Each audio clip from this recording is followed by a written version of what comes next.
আরে, মনে তো হচ্ছে শিয়াল পণ্ডিত বিপদে পড়ে গেছে। আরে ভাই ভালু, জলদি করে আমাদের একটা বিচার করে দাও তো। আচ্ছা ঠিক আছে, জলদি বলো ভাই, আমার আবার যেতে হবে। ভাই ভালো, আমি এই রাস্তা দিয়ে যাচ্ছিলাম, হঠাৎ আমি শুনতে পেলাম সিংহ বাঁচাও বাঁচাও করে চিৎকার করছে। আমি এসে সিংহকে এখান থেকে বাঁচাই, কিন্তু সিংহ এখন নিজেই আমাকে খেতে চাচ্ছে। তুমিই বলো, এটা কি ঠিক?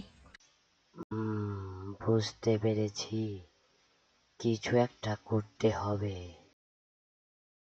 শিয়াল পণ্ডিত, আমি তো ভাই কিছুই বুঝতে পারছি না, কে রাস্তা দিয়ে যাচ্ছিল আর কে গুহার মধ্যে ছিল। আরে ভালু, তুমি বুঝতে পারছো না? আমি এই গুহার মধ্যে ছিলাম। শিয়াল পণ্ডিত যাচ্ছিল গুহার মধ্যে, আর তুমি তাকে চিৎকার করে সাহায্যের জন্য বলেছিলে, তাই না? না, তোমাকে বোঝাতে পারছি না। এবার দেখো কে কোথায়